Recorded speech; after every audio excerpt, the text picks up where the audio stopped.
Hello everyone, welcome back to your own favourite channel Unacademy RPSC live. एक बार फिर से आप सभी का आज के शो में स्वागत है। और टॉपर्स टॉप की आज के सेशन में हम आपके लिए लेकर आए हैं एक नए कैंडिडेट जो कि फर्स्ट ग्रेड टॉप रैंक्स में शामिल हैं। और इनका परिचय हम इन्हीं से सुनते हैं। मैं एक छोटा सा इंफॉर्मेशन दे दूं आपको कि दो एग्जाम्स में चयनित है सर, और दोनों के लिए हमारे से गाइडेंस लेने वाले हैं। और चलिए तो आपको इंट्रोड्यूस करवाते हैं सर कन्हैया खन्ना जी से। सर आप छोटा सा एक परिचय दे दीजिए तो हमारे स्टूडेंट्स जान सके। हाँ जी, मैं कन्हैया खन्ना और मैं आजकल फर्स्ट सीनियर सेकेंडरी स्कूल जो राम सिंहपुर है 61 GB वहाँ पे जो आए हैं वो दे रहा हूँ। और 3 साल हो गए मुझे फर्स्ट ग्रेड मैं जो हूँ। उससे पहले रैंक 6 मेरी थी थर्ड ग्रेड एग्जाम में लेवल 2 में डिस्ट्रिक्ट श्री गंगानगर से। और रिटन एग्जाम में मैंने टॉप किया था में 82% मार्क्स थे मेरे रिटन एग्जाम। बहुत ही बढ़िया सर, काफी अच्छी रैंक और काफी अच्छी परसेंटेज जो है आपने ली। सर हम जानना चाहेंगे आपने तैयारी शुरू कैसे की, क्या जो मोटिवेशन था या क्या आपने तरीका अपनाया, किस तरह से शुरुआत हुई आपकी इस सेक्टर की? मैम शुरुआत 12th करने के बाद जब हम अपनी फील्ड में आए तो देखा कि कुछ भी करने के लिए ज्यादा आसान नहीं।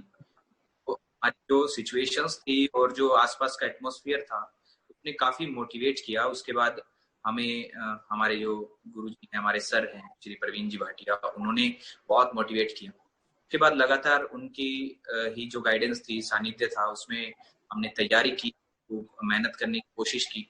और फर्स्ट ईयर से ही जब से ग्रेजुएशन में थे काफी एग्जाम्स पास किए, किसी के फिजिकल देने में गए काफी कांस्टेबल से लेकर, और उसके अलावा भी काफी एसआई का एग्जाम भी था, यूपीएससी असिस्टेंट कमांडेंट भी दिया, उसमें भी फिजिकल देके आए। तो इस तरह से फिर फाइनली बीएड की और उसके बाद इसमें आने का मौका मिला। और लगातार तैयारी करते गए जब तक कोशिश रही कि अच्छे से परफॉर्मेंस दी जाए, और हर बार खुद को सुधारने की कोशिश के साथ आगे बढ़ते गए और करते गए। और यही जो है वो लगातार चलता रहा, आज भी चल रहा है, आज भी वही कोशिशें जारी उसी में ही कैरी ऑन कर रहे हैं। जी सर, बहुत ही बढ़िया। सर लंबा जब सफर होता है तो बीच में बहुत बार हमें असफलताएं भी झेलनी पड़ती हैं। तो ऐसे में कई बार हम निराश हो जाते हैं और गिव अप करने के उस मोमेंट तक आ जाते हैं। तो सर इस पोजीशन में क्या किया जाना चाहिए जब असफलताओं से हमें टकराना पड़े? असफलताएं मेरी लाइफ में भी काफी रही, आरएएस के एग्जाम में भी और भी कुछ एग्जाम्स रहे, खासकर आरएएस में, बाकी सभी तो चलो अच्छा ही रहा। तो असफलताएं रही मोटिवेट करने के लिए। अपने आसपास की कंडीशंस थी, माँ बाप थे, तो और सभी लोगों ने मोटिवेट किया। और जो दूसरे लोगों को देख के ज्यादा इन चीजों को नहीं सोचा कि दूसरों जैसा बनना है, हम जो थे उसमें रहने के प्रयास, और बहुत हेल्प भी मिली। तो काफी वो इसमें अच्छा परफॉर्म किया, दूसरी तरफ नहीं दे अपने आप को मोटिवेट होने नहीं दिया, खासकर इस चीज के लिए, क्योंकि इंटरेस्ट था और कोशिश थी कि अच्छा करें, हर बार अच्छा करें। तो कभी भी ये परिस्थितियां नहीं आई भी तो फिर काफी लोग थे, घर वालों ने खूब मोटिवेट किया, फ्रेंड्स ने खूब मोटिवेट किया, तो काफी फायदा रहा उस चीज का।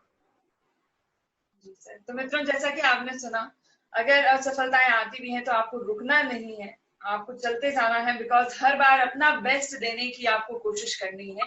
असफलता का मतलब ये नहीं है कि दौड़ खत्म हो चुकी है। बात यह है कि और ज्यादा मेहनत करके और ज्यादा प्रैक्टिस के साथ दौड़ना शुरू करना है वापस से। बहुत अच्छी बात कही सर आपने। और एक चीज ये रहती है कि इतने लंबे जो अध्ययन में जो पीरियड हमारा रहता है उसमें बहुत बार हम अपने टारगेट से भटकने लगते हैं, तो भूल जाते हैं कि एक्चुअल टारगेट क्या था। बहुत सारी चीजों में हम हाथ पैर चलाने लगते हैं। तो ऐसी परिस्थितियों में क्या स्टूडेंट्स को करना चाहिए? बिल्कुल, अगर हम अपने टारगेट के लिए जब पूरी तरह से डिवोटेड हैं तो फिर बहुत सारे ऐसे एग्जाम्स होंगे जिनमें हम ऑटोमेटिकली पास करते हैं। कि मैं खुद ऐसा किया, पर्टिकुलर मैंने कभी तैयारी नहीं किया, मैं उसको करना चाह रहा था, लेकिन सब्जेक्ट अच्छा था, हिस्ट्री था, तो फर्स्ट अटेम्प्ट में मैं बहुत ज्यादा तैयारी तो नहीं कर पाया, लेकिन मेरा अच्छी रैंक पे हो गया, में मुझे पोस्टिंग भी मिल गई। और एक चीज और जो पहले सीख ली थी वो ये कि कंप्यूटर एग्जाम में आने से पहले, या जब मैं शुरू की तो मैंने एक चीज नोटिस की कि इसका एक ही फॉर्मूला है कि कंपटीशन एग्जाम को पास किया जाए। और इस लंबे दौर में सिर्फ एक ही चीज है जो आपको बचा सकती है, वो कि आप मैदान में टिके रहो, और जो मैदान में टिका रहेगा वो जीत जाएगा। और ये जरूरी नहीं है कि आपने कितना पढ़ पाते हैं। हो सकता है कोई टॉपर है वो 10 घंटे पढ़ता हो, तो आपकी अगर कैपेसिटी इतनी नहीं है तो आप 12 घंटे पढ़ लीजिए। तो मुझे हर बार ये चीज बहुत ज्यादा मोटिवेट करती थी कि इस लंबे टेन्योर में, इस पूरे पीरियड में मुझे क्या करना चाहिए। तो मुझे लगता था कि अगर वो 10 घंटे पढ़ते हैं तो मैं 12 पढ़ूंगा, अगर वो 12 पढ़ते हैं तो मैं 15 पढ़ूंगा, लेकिन मैं करूंगा जरूर, मैं पीछे नहीं हटूंगा, क्योंकि मुझे करना था बस। और यही मेरा मोटिवेशन था, यही लंबे दौर की सबसे बड़ी चीज रही कि मैं हर बार खुद को अच्छे से सुधारता गया। बहुत ही बढ़िया बात सर आपने कही कि अगर आपको लगता है कि शायद हम सामने वाले से कमजोर हैं तो हम उससे ज्यादा प्रयास करें, ये नहीं सोचे कि हथियार डालने का समय आ गया, मैदान छोड़ने का समय आ गया। बहुत अच्छी बात सर आपने कही, और ये स्टूडेंट्स के लिए बहुत जरूरी भी है, बिकॉज आजकल क्या है कि आरपीएससी के एग्जाम्स हम जानते हैं, टेंडेंसी भी ऐसी है कि एक लंबा दौर जो है काफी चलता ही रहता है, और उसमें फिर बहुत सारे ऑप्शंस भी दिखते हैं और समाज के ताने भी मिलते हैं तो उस प्रोसेस में हथियार जल्दी छूट जाते हैं। बट ये काफी अच्छी बात है कि हमको मैदान छोड़ना नहीं है। सर, जो आपका टीचिंग एक्सपीरियंस रहा है, आपने सिलेक्शन के बाद जितना लंबा टीचिंग एक्सपीरियंस, उसकी कुछ बातें हमारे साथ शेयर कर सकते हैं आप, अगर कि कैसा एक्सपीरियंस रहा आपका? हाँ, टीचिंग का एक्सपीरियंस बहुत ही अच्छा रहा। और दूसरा सबसे बढ़िया बात ये रहती है कि कम से कम हर टाइम ये लगता है कि हम कुछ कर रहे हैं, कुछ काम कर रहे हैं। बच्चे जुड़े रहते हैं, बहुत बच्चों को मोटिवेशन मिलता है, वो हमें नोटिस करते हैं, वो देखते हैं। क्योंकि आज गुरु पूर्णिमा है तो उनका जो हमारे साथ डेडिकेशन है, जो हमारे साथ उनको जुड़े हुए हैं, कनेक्शंस हैं, वो बहुत अच्छे हैं। और सबसे बड़ी बात ये लगती है कि हम कुछ कर रहे हैं, बच्चों को कुछ बताते हैं तो हमें भी अच्छा लगता है। और बच्चों को भी यही चीज हर बार कहते हैं कि कम से कम एक चीज हमेशा ध्यान रखना कि आप करने आए थे, आपका टारगेट क्या था, और आपको मोटिवेशन जो है वो लगातार बढ़ाए रखना है। तो बच्चों को भी इस चीज के लिए डीमोटिवेट होने नहीं देते, क्योंकि हमें पता है कि एक पीरियड बहुत लंबा चलेगा। जैसा आप कह रहे थे, ताने मिलेंगे, समाज सब कुछ बोलेगा, लेकिन एक चीज ये भी रहती है कि समाज आपकी सफलता को ही देखेगा, असफलताओं को समाज नहीं देखता। फिर एक सफलता सारे जो है पिछले सभी बातों को भुला देती है, बस एक सफलता जरूरी है उसके लिए। तो एक छोटा सा प्रयास करते ही सफलता हमें मिल जाएगी, और प्रयास लगातार जारी रखना बस, और इसके अलावा कुछ भी नहीं। बहुत ही बढ़िया बात सर, कि एक तरह से हम खुद एक मोटिवेशन बन जाते हैं इतने सारे लोगों के लिए जिनके हमें कुछ सपने हैं, और वो हमें देखकर ये सोचते हैं कि अगर हम इतना ही कर लें तो बहुत अच्छी एक पोजीशन तक पहुंच सकते हैं, अपने सपने पूरे कर सकते हैं। तो सर, इसी पर बात करें कि स्टूडेंट्स को तैयारी जो है लेक्चरर पोस्ट के लिए, फर्स्ट ग्रेड के लिए या थर्ड ग्रेड के लिए, कैसे शुरू करें, कब शुरू करें, कैसे जो है एक आगाज लेना चाहिए तैयारी का? बिल्कुल मैम, मैं ये कहना चाहूंगा कि जैसे ही अब बीएड या फिर आप जो भी थोड़ा बहुत आपका जो चलता है, अगर आपका टारगेट है, आप जाना चाहते हो थर्ड ग्रेड में या फर्स्ट में, इवन फर्स्ट ग्रेड का कंपटीशन आज के दौर का सबसे टफ कंपटीशन में से एक माना जाता है। सब्जेक्ट की नॉलेज बहुत अच्छे से बच्चे गेन करते हैं, रखते हैं। लेकिन जो प्रॉब्लम सबसे बड़ी है वो ये कि तैयारी करते टाइम सभी लोग मुश्किल चीजों को पहले पकड़ते हैं।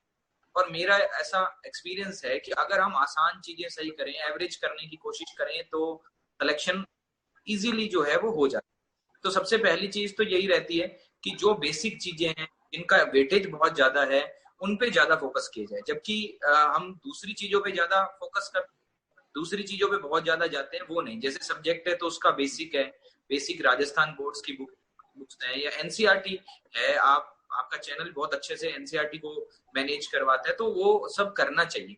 और इधर उधर भटकने की बजाय बेसिक बुक्स जो है, ऑथेंटिक बुक्स जो है, उनसे करना चाहिए। आपका चैनल भी काफी इस मामले में गाइड करता है, आप लोग काफी अच्छे से बता भी रहे हो। बस वही सब चीजों को फोकस करके करें तो मुझे लगता है इजीली सब कंप्लीट हो जाता है। और सिलेबस पे फोकस करना, मेन चीज तो यही है। जी सर, डेफिनेटली सर, आपने चैनल की बात की तो मैं एक छोटा सा सवाल और करना चाहूंगी कि अगर आपकी तैयारी के समय अनअकैडमी जैसे ऑनलाइन प्लेटफॉर्म्स अवेलेबल होते तो आपको क्या लगता है कितनी सहूलियत हो पाती आपको? बहुत बहुत इस चीज का बड़ा बेनिफिट मिलता, क्योंकि कुछ चीजें हमारे पास कभी पहुंच नहीं पाती, क्योंकि हम जो है वो छोटी सिटीज में रहते हैं, या हमें तब हम कहीं जा नहीं सकते थे, कुछ देख नहीं सकते थे। तो उस दौरान अगर ये सब चीजें होती तो बड़ा अच्छा रहता। और मुझे ये भी लगा कि अनअकैडमी का इनिशिएटिव बहुत जबरदस्त था।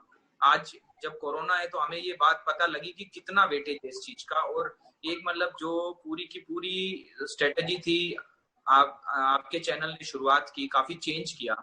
मुझे इस चीज को लेकर बड़ा अच्छा लगा। और सबसे बड़ी बात उन गरीब बच्चों के लिए, मैं बहुत बच्चों से बात करता हूँ तो वो बताते हैं कि हम गाँव में रहते हैं, फैसिलिटीज नहीं है।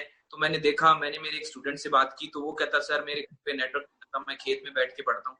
तो मतलब उनकी जो दुआएं हैं, उनका जो लाइफ जो सक्सेस हो रही है, उसकी कंपैरिजन ही नहीं है ना, उसका तो आप कह ही नहीं सकते कुछ कि कितना उनको फायदा हो रहा है। बहुत ज्यादा इस चीज का बेनिफिट रहा। हम लोग थोड़ा सा लेट आए, हमने बहुत ज्यादा चीजों को पहले से ही, हमारे पास कुछ छटके नहीं आता था तो बहुत चीजें पहले ढूंढी, फिर हमें कुछ मिला।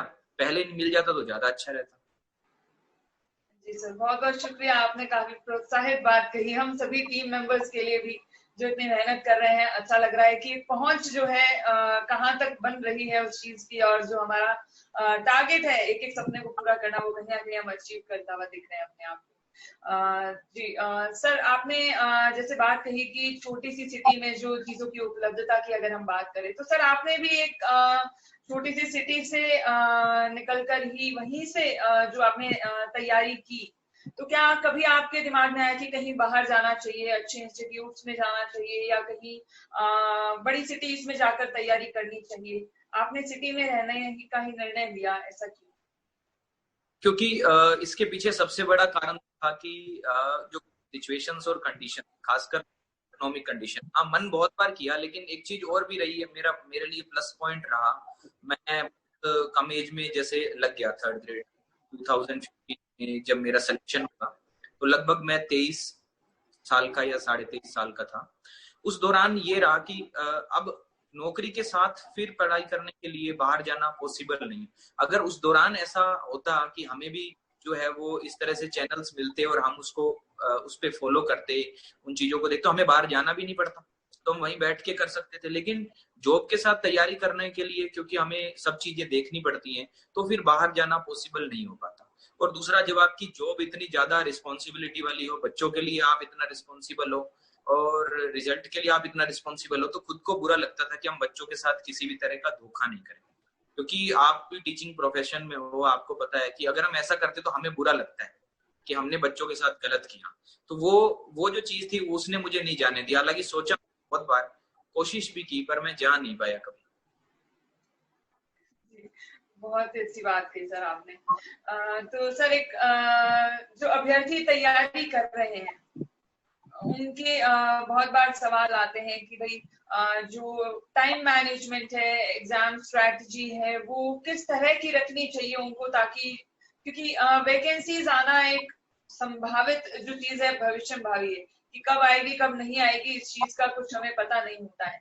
तो उस संदर्भ में कि हम इतने लंबे समय तक स्ट्रैटेजी कैसे बनाएं, क्योंकि जब मालूम ही नहीं है एग्जाम कब होगा, तो किस प्रकार से उसकी ओर बढ़ना।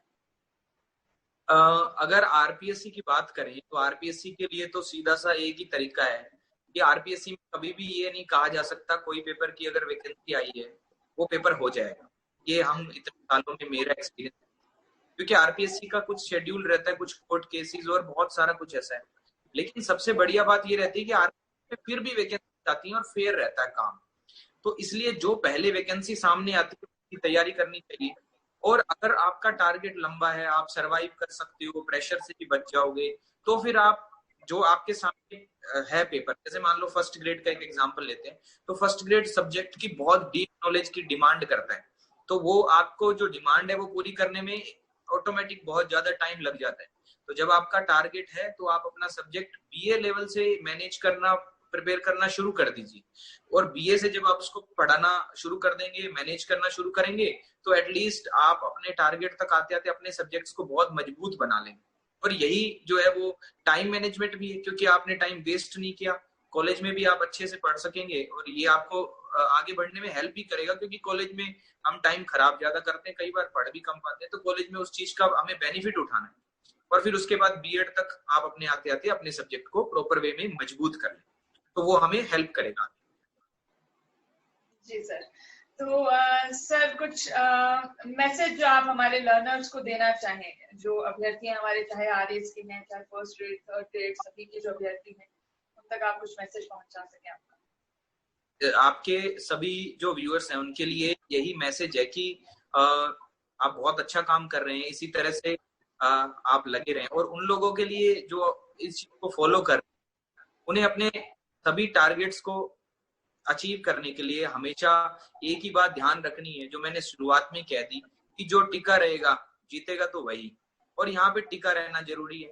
और उसके अलावा सबसे बड़ी बात यह कि हर टाइम इस जुनून से काम करना है कि हम हारेंगे नहीं, क्योंकि हारने वालों को दुनिया याद तो रखती है लेकिन अलग तरीके से, तो और जीत वालों को दूसरे तरीके से। तो जीतना जरूरी है, इसके लिए जरूरी है कि डिवोटेड हो जाओ, अपना काम करो और मेहनत करो।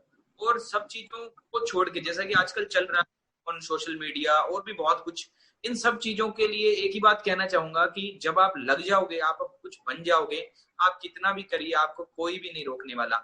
लेकिन जब तक आप नहीं लगते तो फिर सब चीजें जो है वो वेस्ट हो जाएंगी, आप डिमोरलाइज भी हो जाओगे और आपको लगेगा कि आपका जीवन जो है वो व्यर्थ हो गया। तो खुद को मोटिवेट रखो और रेगुलर जो है वो काम करते रहो और पढ़ाई करते रहो, नोट्स बनाओ, जैसे भी आपको होता है बोल के पढ़ो, सो के पढ़ो, जैसे जचता है वैसे पढ़ो, लेकिन पढ़ते रहो। जी सर, बहुत ही अच्छा मैसेज हमारे लर्नर्स के लिए। जैसा कि आपने देखा लर्नर्स, बहुत सारी मोटिवेशनल चीजें और टिप्स एंड ट्रिक्स सर ने हमको आज बताई कि आपको मैदान से भागना नहीं है, आप मैदान में रहे झंडा गाड़ के जाएंगे। और साथ ही साथ आप लोग बहुत सारी जो मेहनत है वो करते रहिए और अपने शौक जो है जितने भी हैं, हो सके तो उनको एक बार के लिए स्थगित कर दीजिए, ताकि आप टोटली फोकस होकर अपने टारगेट पे काम कर सकें। तो बहुत सारे अच्छे मैसेजेस जो है आज हमको मिले एंड डेफिनेटली सेशन जो है हमारे लर्नर्स के लिए बहुत अच्छा रहने वाला है। और thank you very much sir, आपने समय निकाला हमारे साथ आज चर्चा करने के लिए और हमारे स्टूडेंट्स को गाइड करने के लिए। Thank you ma'am, thank you, आपका भी बहुत बहुत धन्यवाद। और इसी तरह आप काम करते रहें, यही दुआ है मेरी। Thank you sir.